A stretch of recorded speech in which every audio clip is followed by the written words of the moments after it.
Hi, my name is Faisal Lada, and I am from Johannesburg, South Africa.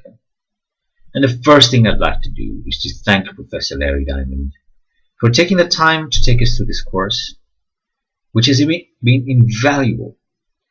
And I truly owe him a debt of gratitude, and I'd like to express that here. Thank you, Professor Diamond. I'm now going to attempt the question, what democracy means to me personally.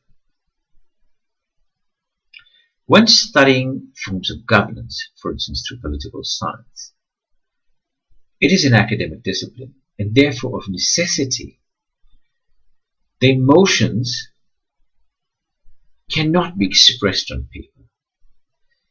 Therefore, people living in autocratic regimes, in repressive regimes, their emotions cannot be communicated on paper, so to speak, because you're studying it as a discipline, as an academic science. Therefore, forms of governance is not merely academic. Forms of governance have impact on people's lives. The kind of government that you live under shapes the person that you can become, the life that you can live. And therefore, governance is a huge influence on people's lives. I have lived through two very autocratic regimes. When I was 6 years old, Idi Amin was president in Uganda.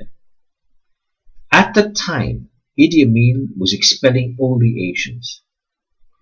And I remember for the first time as a 6-year-old feeling stark fear.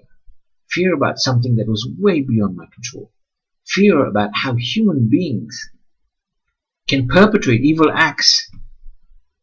And, that was the first time you look up and you see people that you look up to as protectors can actually be ones who harm you.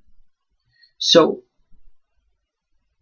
that was, an amazing, awesome, terrifying experience. We then moved to Kenya. And Kenya was under the presidency of Mzee Jomo Kenyatta and was thriving at the time.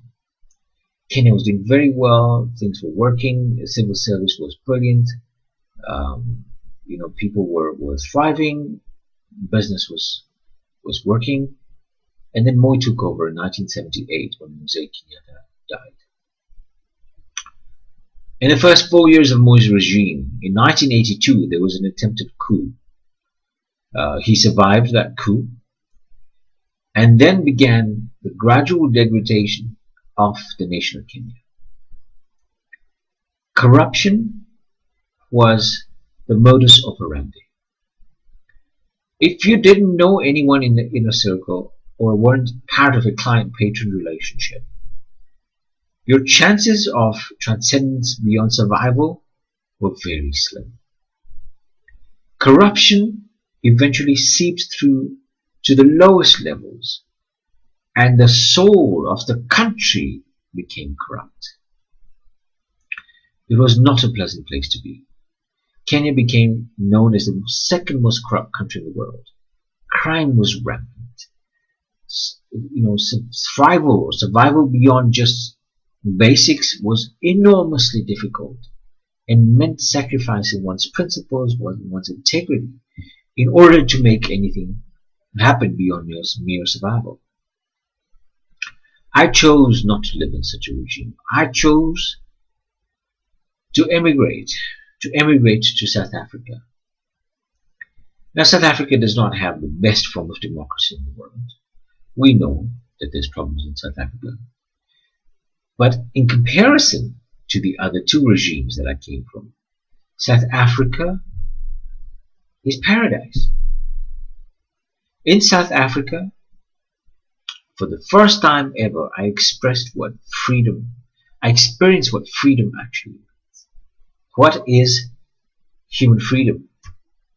I experienced what personal expression can mean. I experienced multiple avenues for personal expression. I experienced multiple avenues for development of self beyond just your focus of your daily survival or your daily work or your daily business.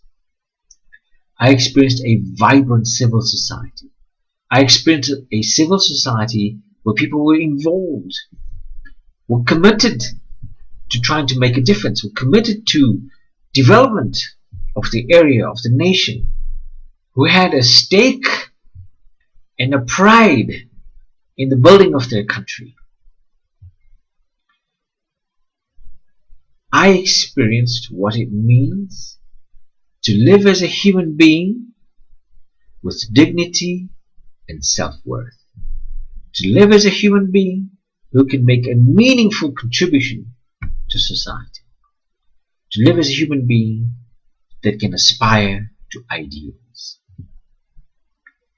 Therefore, democracy to me is not just a form of governance, not just an academic notion. Democracy to me is a way of life. Thank you.